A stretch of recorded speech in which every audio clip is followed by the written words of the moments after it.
Hello everyone and welcome to Helix Cloud Games. My name is Richie and joining me this week is at CyberChris2077, Mr. Chris.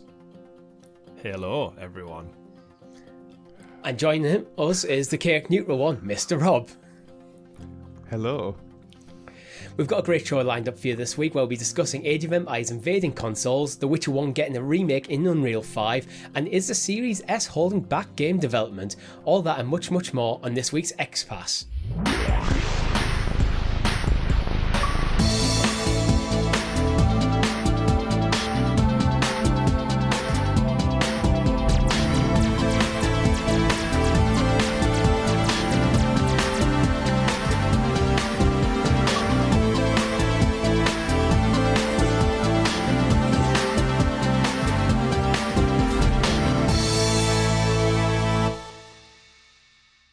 But before we get into it, if you haven't already, make sure you like the channel, subscribe to the channel or your podcast feed with notifications turned on so you're kept in the loop with all of our great content over here at Helix Cloud Games, such as Talking the PS, where every single Tuesday we break down all the Sony news in the clouds.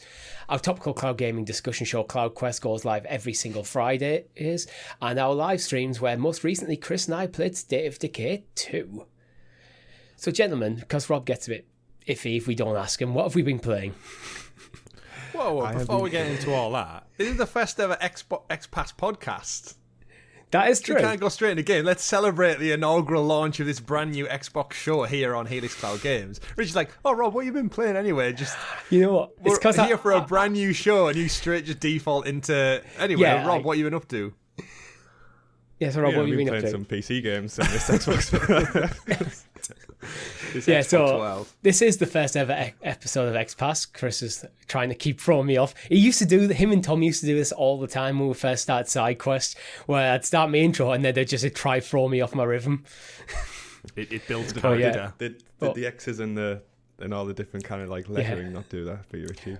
But yeah, it'll be fine. He's got to do the tongue twister in a bit, so that's going to be fun to watch. I'm ready for it. Bring it on.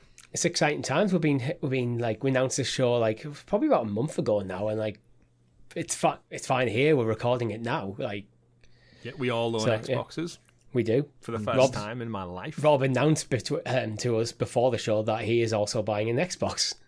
I am, yes. I tried to on Saturday, but the convoluted way that all access works means I couldn't. But I will have one on Monday. Yeah. So by the time you listen to this, Rob will be the proud owner of an Xbox. Which leads into one of the stories of the week, actually, about new owners and Xboxes. So, funnly enough. Yeah. Definitely, yeah. And what a week to start an Xbox podcast, Richie. I know. When there's literal news about like the amount of new people who are buying Series X's being like new to the platform, and there's literally 3 right here. Yeah. The contrast between this type of news and Stadia news is blinding in contrast, I think. I mentioned this in our Discord server last week, whereas like when we came to Sounds of Stadia, we were constantly trying to find news, like trying to find what's the link to the Stadia platform. Like, hey, here's a game, this developer's got a game on the platform, we can now talk about that game. Yeah. This week, I've had to just go through the news and go, no, not talking about that, not talking about that, not talking about that, because it's just too much. At one point, our show notes were like 5 pages long, as I just had to start cutting things. Yeah, some might say we might have to XPass on these stories. Yeah, indeed. So, Rob, what have you been playing? So, mainly I've been playing Civ 6 on PC, but because this is an Xbox-themed show, I will focus on the second game I've been playing, which is Chivalry 2, which is such a fun game. I hadn't played it until it came on to Xbox Cloud, and now I have it. It's such a good, fun game, and that's been taking up a margin of my time compared to Civ 6, but both super fun. Massively recommended. Well, we'll find out on Thursday because we're jumping into a first look as part of our Thursday night live stream. Yeah, don't expect me to be good at the game, by the way. Like people who watch the live streams. No, you're the leader of our army, Rob. Rob, you're the captain. Yeah, so you have to teach us through it. We expect you to be good. It's all on you. If we lose, it's your fault. Okay, I'll take it. No pressure. What about you, Chris?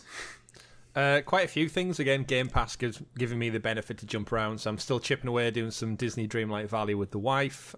We, of course, played State of Decay 2 for our Halloween spooky stream last week. That was a fun laugh.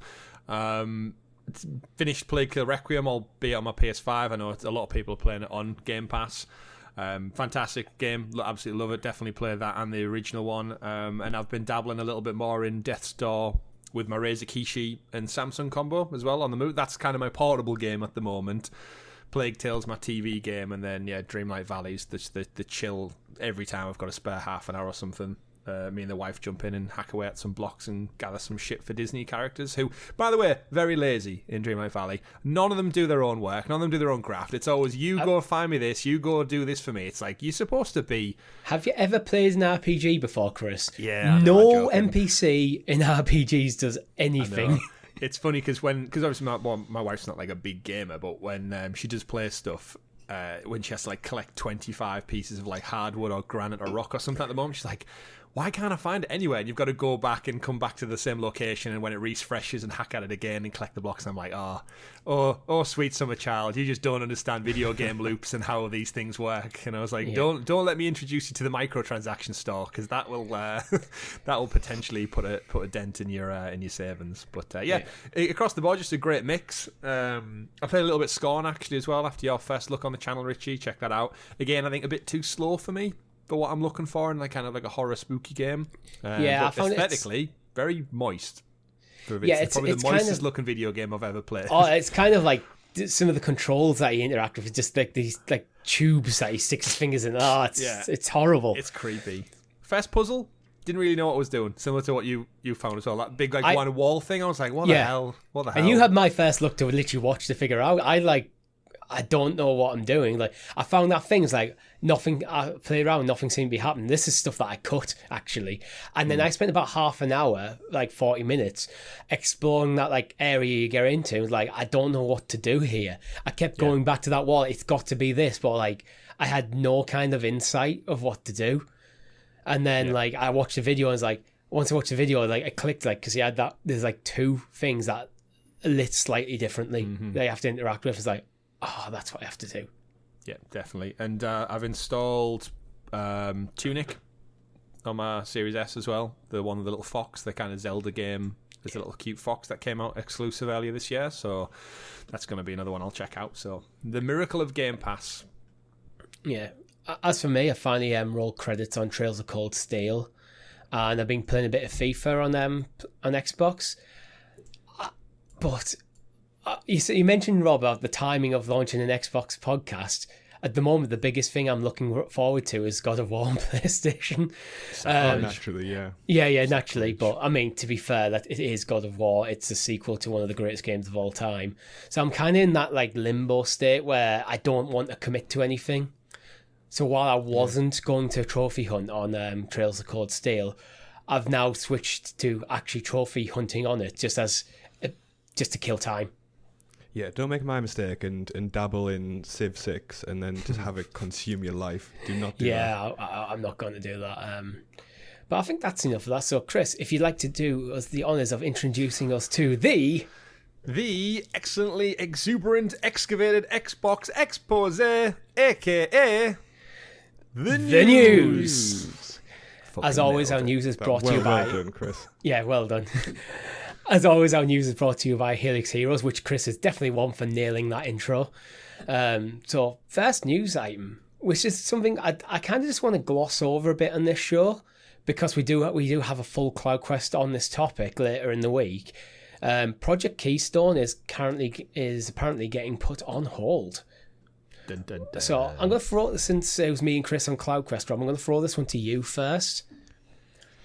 Yeah, so for those who aren't aware of like what the project is, it's kind of like their mini streaming only hardware device, if you want to call it that. We didn't really know much about it aside from it existed, and I think the fact that it was almost a bit of an experimental kind of device, which I'd argue the industry's kind of moved on a bit from kind of into more kind of pure cloud kind of services. I'm not super surprised it got kind of canned in favour of kind of partnerships with like TV manufacturers and things like that. So it's a shame because it was kind of like the first of its kind, if you want to call it that, and it did kind of represent Microsoft's move to kind of and focus on cloud kind of gaming. I do think it probably is the right. I think by the time it came out, which from what I could tell was still years away, it would have been obsolete by the time it came out anyway. So yeah, I'm not too sad about it really. I was expecting it to be like a next year launch, to be honest. Now, like Phil Spencer's admitted that it's not dead in the water, but it's no longer a priority. So it's like, he's kind of, we might do it, but if it is, it'll be years away. Basically, he's kind of going, stop paying attention to this. Yeah, I mean, I think if this was kind of Microsoft's only foray into cloud gaming and it got canned, then that would be a bit of a tragedy. But all the stuff they've got going on aside from this, it's not kind of the devastating news that it could have been, I think. Yeah, I think you're right. That again, we covered it on CloudQuest in quite depth, but the key takeaway is Phil Spencer basically at the Wall Street Journal conference this week saying, because since our partnership last spring or this spring with Samsung smart TVs, I think they've had almost like a light bulb moment, thinking, why would we put so much R&D and marketing into this extra Xbox dongle stick USB thing when realistically Samsung are doing it this year. No doubt LG, Hisense and Sony and all these other things will be on board next year going forward. It almost does just make this field that they're playing in redundant. And I think we came to a conclusion, Richie, that obviously Google Stadia had the Chromecast stick for so long. It was part of Google's ecosystem well before Stadia was even a concept. And then now Stadia's kind of gone. It's almost like Xbox don't really have any competition or necessity to research and develop their own standalone stick. And the biggest thing, and we're going to get into it probably in the next couple of news articles, actually, Richie, that the Series S is doing so damn well at the price point it sits at now. Why would you give people a cheaper option when clearly the three of us, we're happy to go and spend the current price markup for a console that does the streaming for us? So you're almost like undercutting yourself by bringing out a cheaper product when realistically, is there a demand for it anymore? Because I don't think there is in hindsight. I think there is a bit of demand, but it's kind of a demand that's going to diminish year on year. We talked about this in CloudQuest, actually, where I think the concept of something like a Chromecast is there now because there's still a lot of old TVs out in the wild where even if they are smart TVs, the quality of the smart TV experience is garbage. I know mine personally, my TV, I've got Sony TV from quite a while back, and the experience was garbage out of the box date when I first got it. So I've never used the smart features on it, ever. I had a Chromecast. It was better. It was a better experience. But modern TVs don't have that problem. So and then you got things like the Chromecast is already out there, and now Stadia's gone. It's actually to Google's benefit to get Xbox Cloud Gaming on Chromecast. It becomes a selling point from a Chromecast rather than a competitor for your own service now. Yeah. Well, this is the irony, isn't it? Once Stadia closed, we've seen Google immediately start promoting Chromecast with partnerships with Asus and GeForce Now and Amazon Luna, and it kind of makes you think like, well, actually, if you're at Microsoft and there's Chromecasts and Fire Sticks and smart boxes and smart TVs already out there in the wild, and all of those manufacturers and tech companies are going to put their own money into making these products, if all it requires from you is to put your app on said products, surely that's just the easiest win ever. Microsoft go to Google, go, look, Stadia shit the bed, we know that. How about you just put Xbox and Game Pass on your Chromecasts alongside Disney Plus, Netflix stuff? And we said again on CloudQuest, Rich, I know this is the first ever episode of XPass, and we've pushed CloudQuest more than any other show we do. I know. But then, like, why would, like, if I could just play on my Google TV Chromecast stick, and fingers crossed, the Stadia controller somehow is made to be compatible with that, I could play any Xbox game on my TV using my Stadia controller or any other Bluetooth controller. If they could just kind of hash that deal out, and I think now Stadia's dead, why would Microsoft push another product when, like Rob said, it just becomes more defunct year on year on year? And will we be sat here in 2026 and Microsoft is still really thinking about putting this product to market? Because they've almost missed the boat on it. Like, not to their detriment, but it's almost just came and the moment in the sun has gone. Yeah, the crazy thing is how far away it was to like a release. I figured this was out in like the next at least 18 months, like, but apparently not. Yeah. So I'm guessing it just was never up to the standard that they wanted. So they've put the foot off the gas. I can see this still coming out in some shape or form in the somewhere down the line, but I don't think it's not. Again, I mean, Phil Spencer's openly said it's not a priority for them. But I mean, if you want to know more about that, there is an episode of CloudQuest comes Friday. But if you're a member or a time traveler, you can just get it now. Indeed, But available now. But let's move on, because you mentioned the Series S, Chris. Half of the Xbox Series S users are new to Xbox. Crazy statistic, that, isn't it? Because we had the Microsoft earnings report this week, which is kind of where all of the news, perfect timing for an Xbox podcast, all of the news kind of dropped, and there's been so many little granular bits of information. But we knew the Series S was doing well, but damn, half of their users are brand new to the ecosystem. Is from a business trying to acquire new customers, they're gangbuster numbers. That's just what you want, right? Yeah. And it was like a bit of a, like, when they first announced it, I guess I saw it as a bit of a risk for them, kind of like having like the kind of like muddying the waters on kind of, is it next gen? Is it not? Is it like you create like a 2-tier system here? But it's really, really paid off for them. And again, like with like Xbox All Access, it seems like the S really is kind of like pushing that forward more so than the Series X, because I think the X is like £8 more per month, isn't it? Yeah. On Xbox All Access. So yeah, it was a gamble, and it's really paid off for them, and it speaks of a really strong ecosystem developing for Xbox as well. Yeah, the thing is, gaming is an expensive hobby, and the Series S, I think, makes it more accessible. And like, I'm one who kind of fights against the marketing push for 4K a bit, where it's like, at the moment, it just feels like it's 4K this, 4K that, has to be 4K. It's like, but I'm turning around and go, but the majority TVs in the world are still 1080p. Mm-hmm. Like, having your console can hit 4K 120 frames per second doesn't make sense to someone who's got a 1080p TV that's capped at like 90 hertz. You're just leaving a lot of the performance. I have that problem with my PS5. My PS5 is much better than my PC, so it's like the Series S makes perfect sense for me. But it makes it so approachable, especially with Game Pass. I think that's why it's done so well. It's like a lot of people, like, I don't think I would have bought an Xbox this generation if it wasn't for Xbox All Access, if it wasn't for the fact that we were launching Xbox Podcast.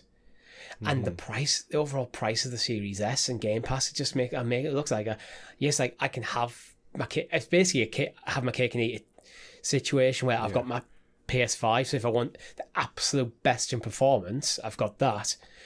But now I'm also got a foot in the Xbox ecosystem, and it's like this. It's the dream.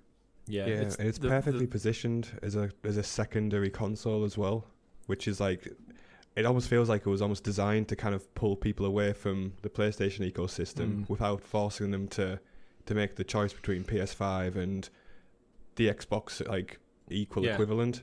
Absolutely. I think that's been the key to it. It's so supplementary, isn't it? It's almost like how a lot of people, like the Nintendo Switch has done so well, and I always think of the Switch as like, if you're a big tech enthusiast, you're always going to have probably a top-end PC or one of the main consoles. And even though Switch is so underpowered, it offers enough to make people go, oh, you know what? It's different enough, and it offers a different enough library to make people think twice.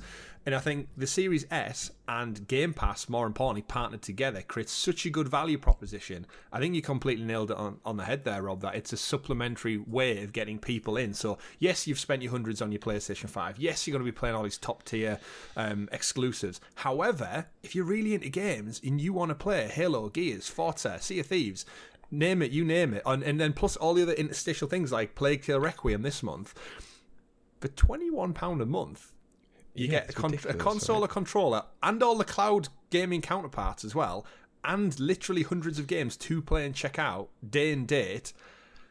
It just becomes more appealing, doesn't it? And then the way the world is now with finance and stuff, the fact that you can pay £21 a month, that's like less than half of what most people pay for their mobile phone contracts. So if you're a parent or just a gamer, great, I've got my PlayStation, I own it outright, but the fact that I'm paying £21 for this extra thing that gets me so much more, it's such a rich proposition. It's doing wonders. So no surprise on my part. I think for a lot of people as well is if you're just a bit more like on top of your subscription services, that £21 a month, you get that back instantly. Like if you're not watching anything on Netflix for a couple of months, you just cancel that. There's half the price back immediately. Likewise, let's say you've got Now TV. You cancel Now TV and what do you call it, Netflix, and you pretty much made your money back. Yeah, so that was one of my buying motives. Is I reduced so I have a tablet on a contract and I reduced it down to a SIM only price plan. So I saved myself like £17+ a month. So when we were talking about Xbox stuff, and it was like, well, it's basically going to cost me about £5 or so more than what my usual outgoings are, but I'm getting a whole console and 2 years worth of Game Pass Ultimate. We should point out Ultimate is included with all access. So not only do I have my Series S, my PC, I can also play things like mouse and keyboard based games through that instead. It's when you messaged me saying you bought an Xbox and you use all access, like I forgot about all access, and I looked at it like, that's a no-brainer. I'm doing it. Like I made that decision so quickly once I like sat down for half an hour and thought about it. I was like, I can afford to do it. I get the console. I've been championing the bringing out. Well, Keystone's pretty much not going to happen anytime soon. But for maybe not years, but for a while, on like Sounds of Stadia and CloudQuest and talking PS, I've brought up like, I do want that dongle. That'll probably be my entry point into the Xbox ecosystem instead of just bought an Xbox. And I guess all this feeds into Microsoft's strategy since the loss last generation, and Game Pass was like kind of rose from the ashes of that, of the Xbox One. It does make me look at it and think, if half of the new users are new to the ecosystem, this is Microsoft just playing the long game, that they're getting people conditioned to expect AAA games like Starfield. You can play we'll be all able to play Starfield on our Xboxes, no £70-80 upfront cost. It's just part of the subscription we all have by default by owning our console. It will run on our PC if we wanted to. We can play it on our Series S if we want to. We can stream it through cloud gaming on any device if we want to.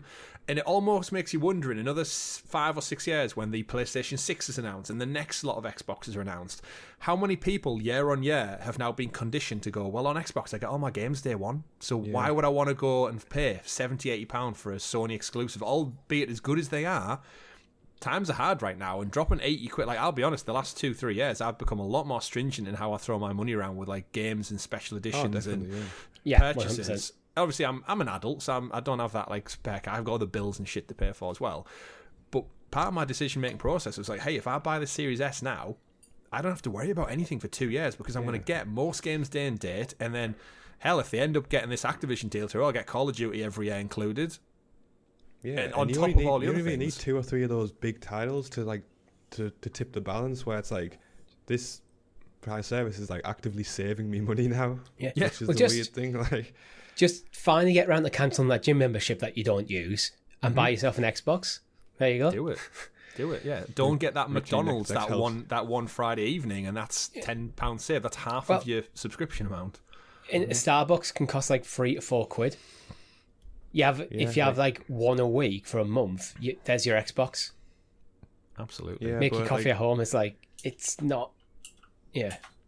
But Xbox really are just kind of like making some very, very smart moves, and you have to consider as well that like the amount of new people getting into gaming, like that it's probably going to kind of peter off to an extent because like kind of there's no kind of new generation, you know what I mean? Like kind of like our age are active, like strong gamers. Kind of in every other generation is going to be the same almost, and it's going to have a saturation point. So it does become kind of stealing from each other's platforms becomes a much more important kind of strategy to kind of to grow your market share if you want. Because again, like it's kind of like TV, like TV kind of 50, like probably like 20, 30 years ago, like. It's going to become no one new is buying a TV. It's just replacing the people that previously bought a TV. Yeah. So there's a limit to how many consoles can basically be sold, which is why you have to keep bringing out new consoles and actually pushing the industry forward. Like otherwise it'll stagnate. But you've got to remember as well, our generation, like. Will we still just keep playing games indefinitely until the day we die? Like, will I be in my 60s and 70s playing God of War 53 or whatever, or still with another with my Game Pass subscription still going, and there's like 1,000+ games to play on there because they're all backwards compatible with Xbox compatibility.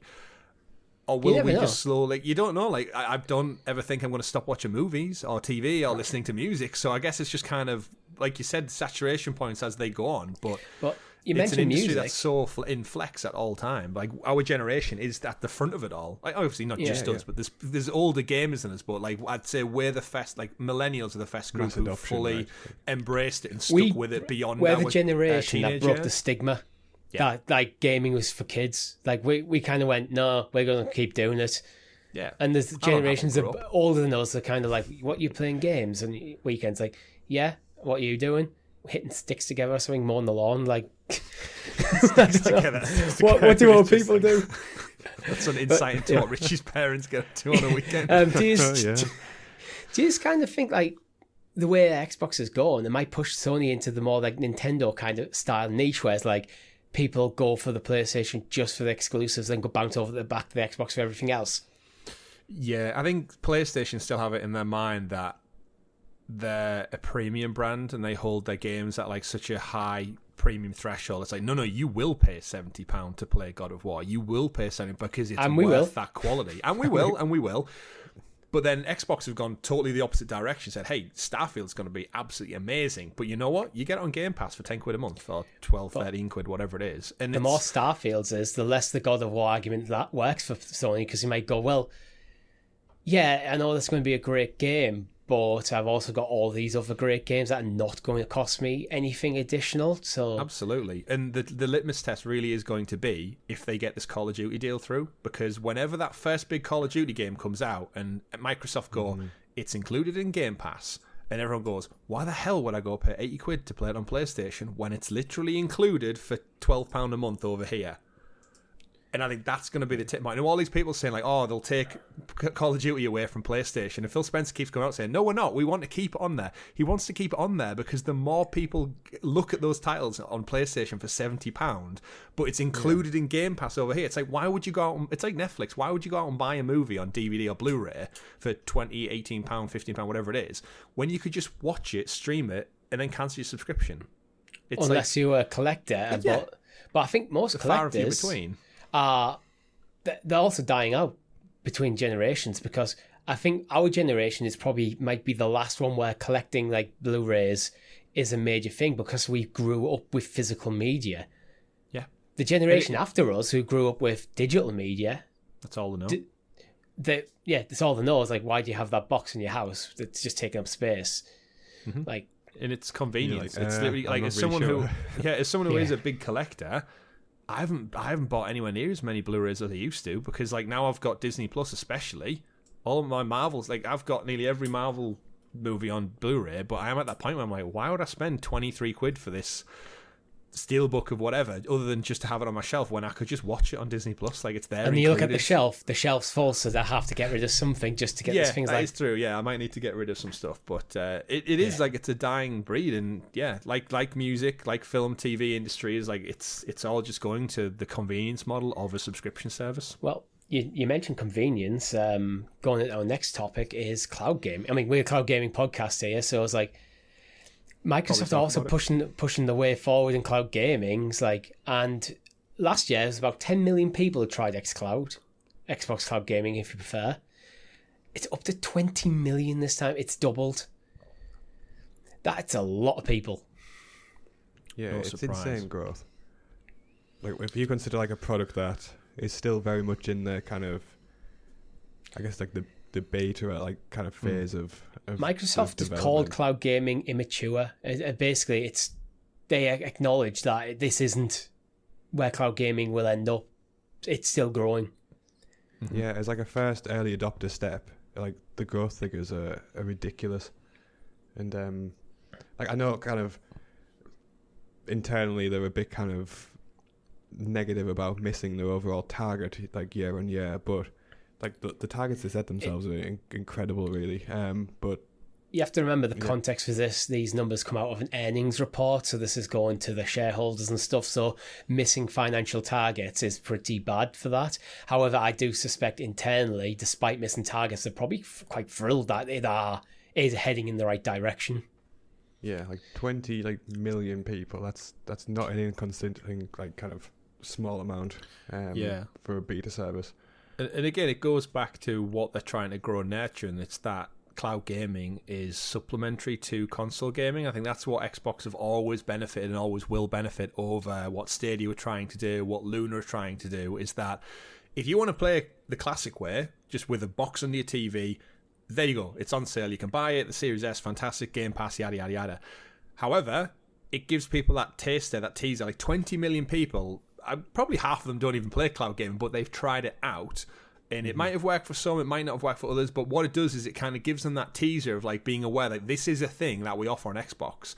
So then in the future, when that decision to, do I buy my next console, or where am I spending my money best? And then that ecosystem exists of, well, actually, I have these hundreds of games to play, but maybe this time around I don't need to spend £200-300 on a box because I can play it on my old box using cloud gaming, or I can play it on my PC using cloud gaming, or my mobile phone. Smart delivery. It's all there within that ecosystem. So I think it's Microsoft kind of playing the field a bit and thinking that in years to come, when that decision of do I buy a PlayStation, do I buy an Xbox, when that conversation comes around, you can have the best of both worlds. So even if you invest in PlayStation, you buy your PS6, that doesn't mean you need to leave the Xbox ecosystem, because you could still have it through other means without having to fork out hundreds of pounds. And I think that's what you said time and time again, Richie, is Microsoft is just playing the long game with this. Yeah. And one of the things I think about as well is Microsoft pretty much have all boxes ticked from a consumer point of view. I'm a big advocate for giving consumers a choice of how you want to buy, how you want to interact with the service. So do you want physical media? Yes, you can buy a Series X. Do you want something cheap it doesn't go to the full balls to the wall extent of the Series X? Well, we've got the Series S for you. Do you want to buy games a la carte? Well, you can. Do you want a subscription service that covers pretty much 90% of everything you'd want to play? Yep, we've got that too. Do you want to play on the go? We've got cloud gaming for you. It's like at this generation right now, they're ticking pretty much every single boxes, and they've still got games for gold with some reason. Yeah, Games for Gold is still a bit of a weird one. But you are right when you say kind of... like the size of Microsoft, they want to have so many different like kind of consumer profiles and kind of identities in their kind of under their umbrella, if you want. Well, it's like... different motivations are going to be kind of served by different products. And I think they've embraced that, because the previous generation, they had this kind of obsession over making that kind of one media hub of which Xbox was part of, and I think they've maybe learned a lesson from that and kind of diversified the kind of the product offering, if you want. Well, they've double back down on being a gaming box. That's what they are. This is the box playing games. I mean, the whole one box to play all your media kind of like became a bit more dated with things like smart TVs, to be honest. Like, I can just use that Netflix on my TV. I don't need it on my Xbox as well. It's there. Good. Great. If that's how you want to interact with. But it feels like no matter what direction the gaming industry pivots in at the moment, whether it does go back into like physical media in a hard way, or does it go forward into, say, like cloud gaming where we suspect it might go, Microsoft has set up well to react to that, because they've got all the bases covered, where I don't think Sony have right now. I don't think any other competitor does. Yeah. It feels like Microsoft's kind of like going with the market, whereas like definitely like Sony's getting pushed in the direction it doesn't want to go. You can just tell, right? Yeah, like Sony and Nintendo, they're so old school with the way they process things, and they react to things rather than be proactive in it. And I think Microsoft have laid so many kind of foundations down for the next decade of this industry, whereas like Nintendo do what Nintendo do, and Sony are just like so brazen with the success of the PS4. Like they're just making so many like bad decisions, in my opinion. I love my PlayStations. I do slightly worry that, although we can see how Microsoft's diversifying, with Sony, they are almost entirely trading now on the quality of their first party titles. When if you were to make an A/B decision between Xbox and Sony, the winner for Sony is purely their first party titles. But if they stop hitting, if they get a good, let's say, do not expect this to happen. Let's say God of War is terrible, and then the next Horizon's terrible, and the next Spider-Man's terrible, and they get a run of bad games, that could be disastrous for them. You look at they might end up with their own Wii U situation if they're not careful. Nintendo managed to pull that back around with the Switch, but Nintendo looked like they were in dire straits for a bit during the Wii U era. Did I remember at the end of the Wii U era, people were saying about like, don't worry about Nintendo because they've got enough money in the bank to stave off kind of like having to go bankrupt or something because they had like a lot of cash assets. Yeah. But it's crazy to think in hindsight with the success of the Switch, like how that was actually a conversation going around. Yeah. And like there was genuine, serious conversations at the time before the Switch was launched. Is like, should Nintendo just give up, do the Sega thing, give up on the hardware, and just become a publisher? Mm-hmm. And I think I was probably at the time in favour of become a publisher. Yeah, I go to Nintendo for your IP, not for your hardware. Yeah. I remember watching loads of coverage of the Switch, even the launch announcement, and when they showed it, they were like, "Oh, the sticks come off," and they were showing 1-2 Switch and the stupid ice cubes in the controller and stuff, and the gyroscopes, and I just looked at it and thought, no one gives a shit about any of that. 140 million Switches later, how wrong many people were of their first initial spec, and the price point as well, which hasn't gone down since launch. I think it just shows you like the industry is so adaptable, but gamers are out there and we'll play wherever the hell we want to damn play. I view the Switch as more of a successor to the 3DS than the Wii U, to be honest. Yeah, I think because the 3DS was very much on its way out at the launch as a Switch. Mm-hmm. It's like, it made that obvious sense. So the handheld side of Nintendo was always really strong. If they brought out a sequel to the 3DS at the same time as the Switch was your home console, I think that would be still like doing like Wii U numbers. Yeah. But so save that for the Nintendo podcast, though. Yeah, in several years' time, hopefully. But moving on, Games with Gold. First of all, I want to ask you guys, why is it a thing? Like, it's just a remnant of like it is. It's a relic, isn't it? It's like Game Pass has superseded this tenfold, and yet Microsoft still put out this Mia selection every month to appease. You've got to imagine very few people now who are like, how many people genuinely out there subscribe to Games with Gold and not Game Pass? Yeah, like the layover must be tiny, right? And it's mainly because like legacy kind of customers who probably aren't particularly valuable as a little segment in Xbox now anyway. It's just a bit strange. I just want to have this conversation now so we don't have to have it every single month, to be honest. Like, we could kill it right now. What if this is the last ever Games with Gold announcement and later on this month they announce that we're done with it? There might as well be, because I mean this month's games November's games are Praetorian's HD Remaster and Dead End Job. Such a bad offering. Like, why? Compared to Game Pass, the offering, it's like... Yeah, okay. I mean, I love Praetorians. It's a really good RTS game, but like, I don't care about the HD remaster. I don't care enough about it to sign up to Games with Gold to have it. It's... I mean, every week, every month, we'll cover what the Games with Gold are, while Games with Gold is still a thing as just part of the podcast. But I think we can agree that Microsoft just kill it. Do we, with Game Pass Ultimate, excuse my naivety, do we have Games with Gold included with Game Pass Ultimate? We do. So I can go and claim these games right now. Somehow. That's one. I wouldn't know how I'd navigate my ecosystem to claim them. Yeah, with Game Pass you get Games with Gold. So it's just one of them things. Games with Gold doesn't really need to be a thing. It just shows you how irrelevant it is that I have access to this and I didn't even know it was part of my Game Pass subscription, because Game Pass just does everything I needed to do. And these two games, I'm like, okay, so I go in and claim them. Right.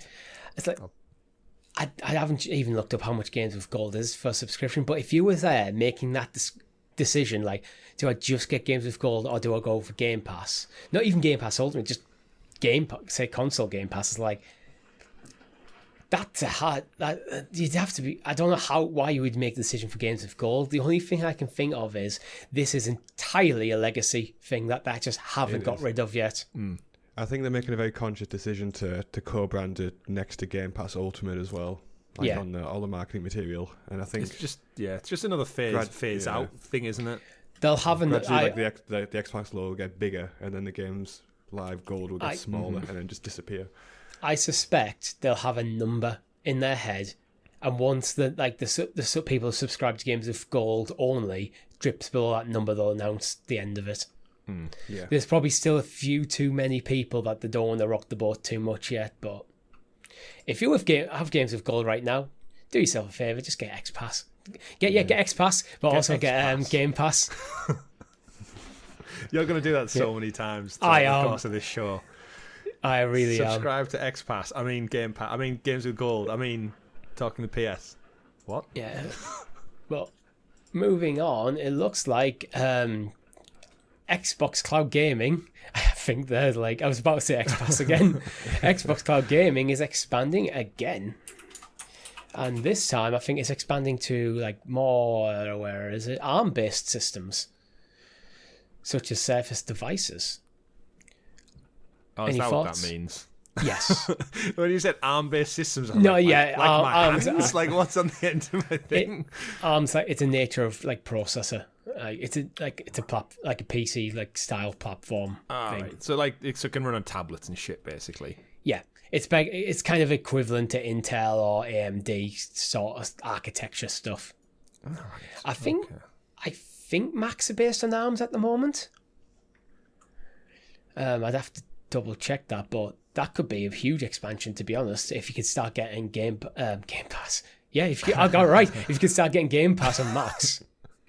Yeah, if anything, I think it's kind of what we saw with Stadia in the early days. Is they expanded to more devices, kind of month on month, and then you could turn on experimental modes. So even devices that weren't officially certified as supportive of cloud gaming, it became a thing. And I think Microsoft and Windows spreads out throughout so many devices and businesses, like not only legacy but like going forward and such. It's no surprise that they're just kind of tweaking it a little bit to open up to more. And hey, the great thing with cloud gaming is the more devices you can access it on, the better, the bigger audience you open it up to. So more countries, more devices. It just seems like a gradual step that we'll no doubt see month in, month, year in, year until I'm going to do it now. Cloud gaming is out of its beta period, which I probably imagine might be the back end of next year. I think Microsoft are in no rush to push it out of beta, as well as it is doing. But yeah, more devices. Happy players. I think one of the key things is on the Google Chromebooks. That's like they've added a load of new support for those, and I think that's going to be a big opportunity for them, because I know a bunch of people who have no use for a kind of full-on kind of laptop or PC setup, but do get like a lot of value from a Chromebook, which is considerably cheaper and kind of hits some people who wouldn't normally like be as tech heavy in the home. It's that's getting going to be a good one. It's getting increasingly common that schools require people to have Chromebooks specifically, because they're typically cheaper than Windows or Mac devices, and for like education purposes kind of do everything they need. So you're going to have a generation of people growing up using Chromebooks, where I'm a bit snobby about Chromebooks, I'll be openly honest about. Like, I look at a Chromebook and goes, why would I go for that over Windows? I'd rather pay more and get like an ecosystem I'm more familiar with and more comfortable with. I still look at Chromebooks as like, this is basically an Android phone with a keyboard and a laptop. Whereas like the thing is, a lot of people from work backgrounds have Chromebooks because if they use exclusively like the Google ecosystem with like Google Docs and Google Slides and things like that, they don't necessarily need anything else. And if you can kind of like plug into that market, then it does have like a lot of stability to it, I think. Yeah. My snobbiness of it is just completely not making sense increasingly year on year, to be honest. Like, in fact, the performance of Chromebooks is going up. But yeah. No, I'm in a similar boat. Like, I would buy a Windows PC laptop, purely because I think, well, actually, at some point I'll probably want to play some games on it. But then cloud gaming kind of alleviates that need for a decent processor and GPU and stuff, because I just don't need it. So realistically, the functions I need for is a screen and a keyboard, which, like Rob said, it mostly is just like maybe doing a CV or filling out a spreadsheet for some work-related content. But if that's all in the cloud, in Google Drive or whatever other supplementary service you use, what is the point of having all that power under the hood if you're really not going to use it? Because cloud gaming is going to alleviate the need for that top spec internal components. So yeah, I think the market's grown, and back to what we were saying, just more devices to play on, win-win. If those university students who are doing their coursework can boot up Halo Infinite and stuff and bash out a couple of races in Forza, then more power to them. I wasn't even really thinking about university students. I was thinking about maybe secondary school students, like your 10 to 16-year-olds. Like better Minecraft. Imagine if you spent 5 years through school just with pretty much doing a lot of your work on the Chromebook. So when you're home, like, and then now can you play your Xbox games on there? Like cloud gaming, this is like when we've talked before about how cloud gaming will be normalized for generations after us, where our generation is kind of on the fence with it. We're kind of like, we can be quite forward thinking with tech in general because we've grew up with a lot of tech development. But then we also go, why would I go cloud gaming when I can get better performance by putting my box under my TV? But the next generation won't have grew up with the box, so very true. Yeah. But we'll keep an eye on this. But I think this is one where I think it's just going. We're talking slow growth there. What isn't slow growth is Game Pass and the amount of money it makes. We've talked saying that they're missing their targets, but they're still making a ton of money, Rob. How much are they making, Richie? I don't know. I'm looking for that right now. Yeah, I think the big argument around Game Pass is just like people have said, how can it be profitable? How can you put hundreds of millions into game development if it's just for a £12 subscription fee or it's a low like all access subscription fee? Like, where is the profit to be made? And I think Microsoft have been quite hush-hush about, like, they don't release the console sales numbers. They haven't since last generation when they were so far behind PS4 that they wanted to just not even bring it up because it was like, I was so far behind, let's just keep it to ourselves. And this is kind of, I think, the first time they've actually actively came out and said, Game Pass, it makes money. It's generated about 10 to 15% of Microsoft's revenue from the gaming division, 15%. So we don't actually have a number, but we've got 15% of overall revenue. As of January 2021, Xbox Game Pass was racking up $2.9 billion a year for the fiscal period. That's from Windows Central. We know it's grown, so that number will be bigger. That's probably closer to $4-5 billion now, potentially. It's a lot of money. I think it's the first time they've said it is profitable as well. Yeah. But this kind of goes back to one of the differences between a company like Google and a company like Microsoft. I think Microsoft historically have been used to shouldering the costs of developing ecosystems and developing products over kind of years, like when they're kind of launching new Microsoft products or things like that, where someone like Google didn't really have that struggle initially. Like, they brought out kind of the core search product and it was immediately fantastically profitable, and they've never really had to shoulder the burden and like almost like the nerve of having to build an ecosystem which then becomes profitable in time. And I think the fact that Microsoft, that's their bread and butter really, I think that really kind of bodes well for long-term investment and kind of long-term development of something as well. And the fact it's like, if it's tipped to profit now, like, it's just really, really good news for them, kind of investing more in the future. I think I think this is a classic case of the economy of scale, where it's now hit a threshold of like that install base where now it's become profitable, where maybe last year it wasn't yet profitable, which is why they never mentioned it. But if it's expected to continue growing, that's only good for the ecosystem, for consumers who invested in it. Yeah, and it is a delicate balance, but they do have the benefit of, if people aren't using Game Pass, they still have revenue coming in from alternative means, and people can still buy their games outright. People are still buying the hardware and the controllers through design labs, and there's just there's a bigger world. You gotta remember, they're still raking it in on things like Minecraft, which they wholly own as well, which is like one of the top selling games of all time. So they're not going to be hard on cash by any means, but it is interesting to think, like, all of the revenue that they've made, how much of that then has to go back into video game development. What was it, 2.9 billion, did you say, Richie? Yeah, billion with a B. Like, a lot of money, but then let's remember, like, a AAA game nowadays costs 300 to 400 million to get out the door. So, like, you're only talking a handful of games, and there's always that risk mitigation, like you said, with Sony. If they have a couple of bad ones, which contextually Microsoft haven't had the biggest hitters in the last few years, but Game Pass is still profitable. What happens next year when we do get the likes of Starfield and a couple more announcements drop? it could go up and down with the flow. Oh, yeah. It's good to see it's making money. Sorry, I didn't understand. Probably because we're talking about Microsoft, not Google. You don't need to. Google. You don't need to understand. We know that Game Pass at the moment is around about 10 to 15% of the overall revenue for Xbox. And Phil Spencer doesn't expect that to grow. I personally would probably see that growing, to be honest. Considering some of the stories we've already talked about, how half the Series S users are new to the ecosystem, probably Game Pass is probably a big selling point there. The amount of growth in cloud gaming, they've doubled from 10 to 20 million in a year. That suggests to me that the revenue from like subscription services is going to go up compared to the revenue from like hardware and just general straight up a la carte software sales. But unfortunately, what also appears that might have to go up is the price. Yeah. Yeah, I think... Which is inevitable. Yeah. Yeah. It sucks. Like, even if you take into account how good the service is evolving into being, like, there's still like massive energy costs like associated with kind of delivering the service purely from kind of a data center perspective.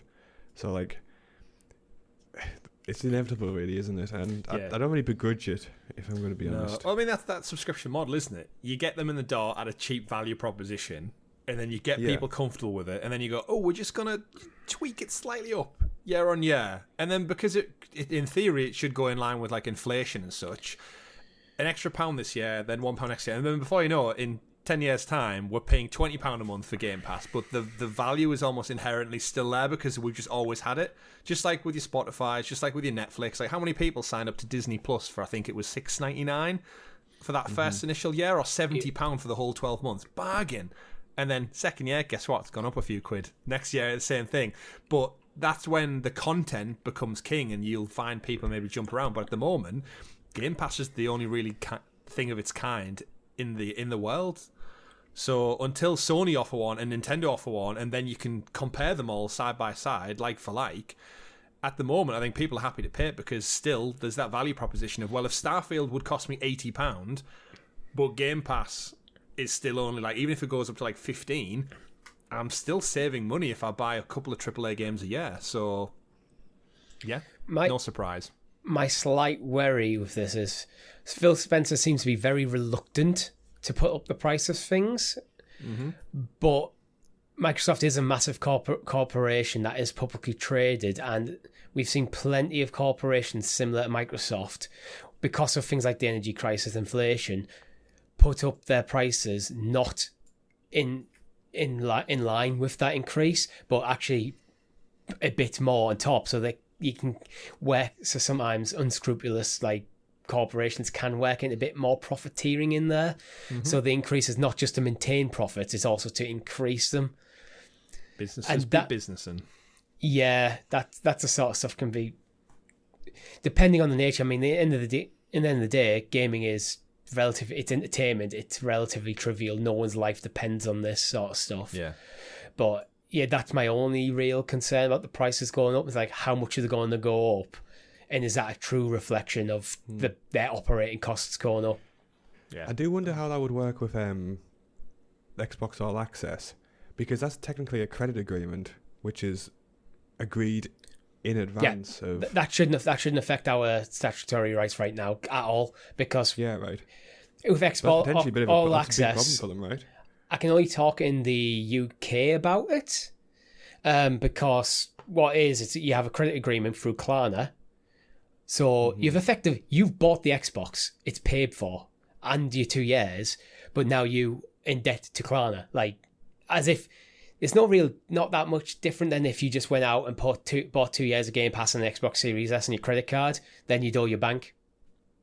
Yeah, but it's all kind of... Microsoft have already got their money from this deal. Like, yeah, and with how popular kind of the Xbox All Access is, you can see a situation where they put the prices up, but there's already this like massive segment of people who are kind of grandfathered into an order price for 18, 24 months. Yeah, And There's nothing they can do about legally, that. the only way they should be able to do it would be in line with inflation. So they'd use the CPI, which is the Consumer Price Index, and they'd look at that year on year, every tax year. So like March, April, they'd be able to look at the governing body and see how that's risen, and if that's gone up by like 2%. Legally, they should be able to raise credit ratings by 2%, but I'd imagine, it's as you said, 0% because you're locked APR. in, yeah, and it's 0%. They're probably just. I don't think it would impact us that much. I but- think yeah. I think Klarna are probably legally locked into this. If you have Xbox All Access now, Yeah. that will be the price you're paying for the duration. Yeah. However, come next year, come say April next year, you may be paying £23 a month instead of 21. Yeah. If only we'd have read the 8 pages of terms and conditions that we no doubt all three of us signed for All Access, and Yeah. there's probably a paragraph in there that says your contract may go up in line with inflation, XXX, Yeah, I imagine so. and we just went tick tick tick, send me my Xbox. But that would be a decision probably by Klarna, and probably Microsoft yeah. have no say in that because, as I said, my understanding of it is Microsoft have already been paid. Yeah. Whether you've got this through Klarna or you've just went out and bought this console, that money's already paid, that console's already sold. So this will be things going forward rather than what people are already into. But talking about things going forward, Age of Empires 2 is coming to consoles. Yes. Finally. Give it to me. Give it to me. I can't wait for this one. Age of Empires, of course, one of the best RTS games of all time. Still holds up to this day. Obviously, we've had the definitive edition of, I think, 1, 2, and 3 at this point. I think This is Age of Empires 2 Definitive Edition. yeah, so That's we've had all coming, them, but the fact that they're coming to console, I think, is wonderful. I know sometimes they don't translate well necessarily as across because you lose the mouse and keyboard adaptability, but the fact that I can sit in my living room on my Series S and just play Age of Empires on the big screen TV is like, that sounds so cool. Like, we were playing this like 15, 20 years ago, guys, on our old, whatever, Windows, Vista or XP or whatever the hell it was running on, and it was so much fun. I can't wait. Give me some Age of Empires. And to add to it, that means this is coming to the cloud as well. I can play it on my phone, on the tiny, tiny screen. There's got to be a stream of us three playing Age of Empires 2 going forward, somewhere in this. Oh, I think definitely. that one of the things to note as well, like, I know historically PC game kind of ports to consoles have been a bit lackluster and haven't really got like the UI down and things like that. I will say it has got better in recent years. So I played the Stellaris console version, which is like a big 4X strategy game, and like it's not perfect and there's kind of drawbacks to it, but it's light years ahead of what I was like, what was the standard a few years ago. So yeah, I think like these types of console ports can surprise in terms of like UI and things like that. Because I remember historically there's been some garbage, but it does seem like they're getting like a better handle on it and what things to strip away and which ones to kind of keep with consoles. Definitely, yeah. I enjoyed Jurassic World Evolution 1 and 2. Like, again, predominantly should be played on PC, but yeah, I've thoroughly enjoyed my time with them. My skepticism more is because it is real time. I think turn-based is easier to do, even if the UI is a little clunky. The way you interact with the game is a little clunky because you can take more time over it. But if you're making quick in the battle decisions, I don't think it'll ever quite get to mouse and keyboard levels. But I'm still happy. I'm going to definitely give it a go. Yeah. But I think if I was to get back into Age of Empires, I think I would be mouse and keyboarding it. But I have Game Pass Ultimate, so I have that option. So One of the ones that should bring back as well, in line with this, which did have a console release, Battle for Middle-earth 2, was on the Xbox 360. And I hated the fact that my PlayStation back then, I couldn't play Lord of the Rings Battle for Middle-earth 2 on my PlayStation. It was just like, oh no, it's not available, it's just a Microsoft-only thing. And I remember thinking, like, why? That's so unfair. Because I'd love to just play it in my bedroom rather than on, like, the family PC back in the day that you shared with your brother, sister, your dad for his work thing and all that. And, this just opens up a whole new kind of, like, list of game types and genres to people who maybe only have a console. And I think, Age of Empires genuinely just hold up so well. And the definitive editions have just polished that off. I think Age of Empires 2 is actually getting DLC as well. That's crazy. what new Go DLC? for it. Yeah. Nice. Is it Return to Rome or something? I definitely read something about, as part of this announcement, there was It's either 2 or 4 is getting Return to Rome, like a further Yeah, expansion. It's like sweet. I hadn't mentioned 4, but yeah, Age of Empires 4 is also coming to consoles, as is Age of Mythology. Yes. Age of Mythology is getting a definitive edition, a retold edition. So, did you ever play Age of Mythology? Yep. Oh god, I loved Age of Mythology. Yeah. It was one of those things. It was like, I loved Age of Empires, and then it was like, oh, it's the same thing, but with Greek gods, basically, is the only difference. And you could summon like giant Zeus and stuff to stomp through the villages as like almost like your hero special. And yeah, I loved it. One in the absence before Battle for Middle-earth was a thing, actually, the Lord of the Rings one. I remember around one of our friends, we did the map creator, because there's so much fun to be had in the Age of Empires map creator. In Age of Mythology, because the I think it was the Greek warriors, maybe the Troy soldiers, look like the elven soldiers from the Last Alliance battle in the Lord of the Rings first movie. Is we just dropped about 1,000 NPCs of these elven quote-unquote warriors and made them fight what would have been trolls, but they were probably like Greek giants or something. And we totally broke the PC because there's just too many on screen at once. And we didn't, as kids, we didn't have any concept for like GPU usage or like the more characters we put on, the slower it'll run. We just were like peppering the map with like trying to recreate the Last Alliance battle. So we needed thousands, and it chugged along so bad. But yeah, map creator, Age of Mythology, Age of Empires, just that's my jam. I can't wait for it. I remember playing so much Age of Empires till the Age of Mythology came out. I bought it and it's like, oh wait, this is like Age of Empires, but I have god powers now. Yeah. I love it. What a time to be alive. I know. Great time to be alive. Last few stories of the week. Which one's getting Unreal 5 remake? Not going to go too much in detail here because we do talk about this tomorrow on Talking the PS. So if you want to know our thoughts on that, tune in tomorrow. Fallout 4 is getting a next-gen update. Any interest? Well, I've never played a Fallout game, so this has kind of got me, like, is this where I jump in now?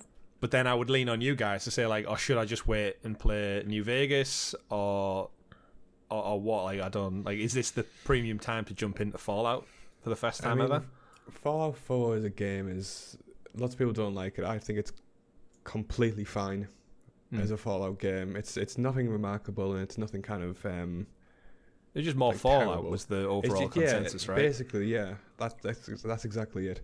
And I don't really care for a next gen update. I mean, there's so many modders out there who have kind of elevated the game to that point anyway if you play on PC. So it could be something good for kind of console gamers, but I feel like a lot of the audience has kind of moved on from Fallout 4 now. I don't think this will pull them back. I think Fallout 4 falls into that category of games where it's an absolutely perfectly good game. It's probably even a very good game, but it didn't quite hit the same way as Fallout 3 or New Vegas did. So it feels like it feels like a game that isn't as good, and that's where the criticisms come from. But if you actually if you took it in isolation, you go, yeah, actually, it's a very good game there. I mean, it's better than Fallout 76, right? Oh god, yeah. Yeah, so that's getting more content. That's getting it's more still content a thing. As well. It's maybe one day we'll have to jump in. Yeah, but we'll check one out. I did listen to like some other gaming podcasts this week. One of the ones that did shed some light is I listened to the IGN Unlocked one, and the host on there pointed out that this next gen update could be the only Fallout we get on this generation, because Bethesda are working on Starfield now. After Starfield, Todd Howard announced. The head of Bethesda announced that after that they're going to be switching to the next Elder Scrolls game, which is going to take another 4 to 5 years in development, which means by the time they get back around the carousel to the next Fallout game, you're going to be talking probably like 7-8 plus years, which means we'll be on to the next Xbox, the next Series X. So this Fallout 4 next gen update might very well be the only Fallout release in theory we get on this whole generation, which is mad. Do you want to know what? They have to re-release Skyrim about 4 more times. That's true. Well. Yeah, that's true. It's like... Do you know what actually strengthens your claim there, Chris? Like you've just mentioned Skyrim, but Skyrim was like PS3, Xbox 360. Was it Xbox 360? It wasn't last gen. It was the generation before. It was PS3, yeah. So and it ran shit on PS3. Yeah, it was like beyond what the PS3 should handle. I think it's more synonymous with like the Xbox One era of gaming, but it was not. It was originally released before then. That's a real, and we still haven't got Elder Scrolls 6 yet. Mm-hmm. So it's Starfield, Elder Scrolls 6, then a new Fallout. Yeah. Realistically, the only thing I could think that would save it would be if they handed it off to the New Vegas team, Obsidian, instead. Obsidian. Oh, because God. they obviously they're well that'll be a revered for dream. making the best one, and they're Both also owned by Microsoft's Microsoft. wheel. Yeah, exactly. So it's kind of like Microsoft have this ability now to say like, okay, you guys just graft on what you're doing, and we're just going to pick up this IP and give it like whoever you're going to give it to in the whole world of gaming. Obsidian is surely the best partner to hand it over to. you just take Obsidian and you put them under the umbrella of Bethesda Softworks, or whichever the publisher arm of Bethesda is. So Bethesda it's still a Bethesda game, but Obsidian are now one of their developers. Yeah, but Obsidian obviously very different because they've got Avowed coming out next year, and then they've already announced they're working on the Outer Worlds 2, which is another open world RPG. So it's like, oh, maybe they're already like quite full on their roadmap for quite a while yet. So Fallout might still be in this like weird place where no one is actually free who you'd trust to work on it, really. I know, it's very sad as well, because it was one of like the kind of like the stalwarts of the gaming industry, and it's just been left to fester a little bit. I mean, Fallout 4, opinion was split on that. 76 was universally panned, and it's for an entire generation that's the only Fallout experience those gamers will have had, and it makes me a bit worried about the future of the franchise. Of like one I particularly love. So But we do have the Fallout TV show, Rob. They dropped the first image of that on Twitter this week on Prime Video. That could go either way. That could be amazing, but also absolute garbage.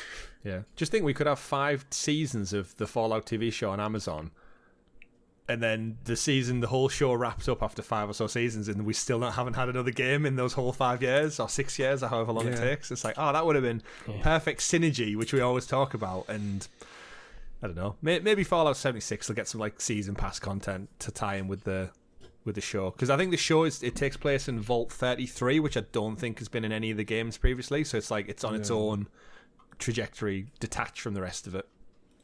Probably for the better, to be fair. Probably for the better. Just want to wrap up this show with something we originally wanted to be able to do on Sounds of Stadia, and that's just go quickly through the games that are coming out this week. So this week we have Broken Pieces, comes out on October the 31st, so today.